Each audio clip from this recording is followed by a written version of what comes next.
Kerala story എന്ന് കുറച്ചേറെ പറഞ്ഞു കേൾക്കുന്ന ഒരു കാലത്താണ് നമ്മൾ ജീവിക്കുന്നത്. ഇന്നൊരു യഥാർത്ഥ കേരള സ്റ്റോറിയെ കുറിച്ച് പറയാം. മുസ്ലിം ലീഗ് എന്ന രാഷ്ട്രീയ പാർട്ടി മുന്നോട്ട് വയ്ക്കുന്ന ദ റിയൽ കേരള സ്റ്റോറി.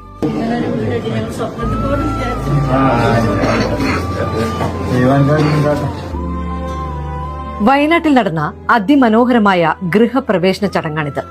ഒന്നും രണ്ടുമല്ല, 51 വീടുകൾ.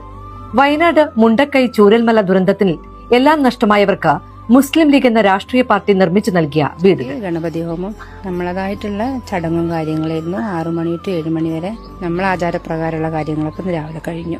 ഇനി വൈകുന്നേരം നമുക്ക് 4 മണിക്ക് 51 കുടുംബം കൂടിയിട്ട് ചെയ്യുന്നൊരു പരിപാടി.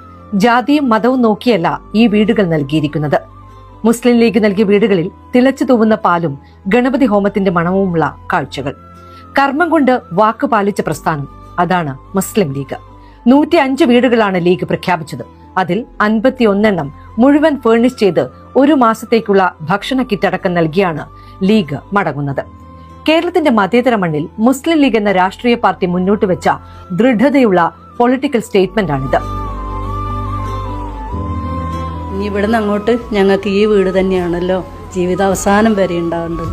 മനുഷ്യന്റെ കണ്ണീരൊപ്പുന്ന രാഷ്ട്രീയത്തിന്റെ പേര് കൂടിയാണ് ഇന്ന് ഇന്ത്യൻ യൂണിയൻ മുസ്ലിം ലീഗ്.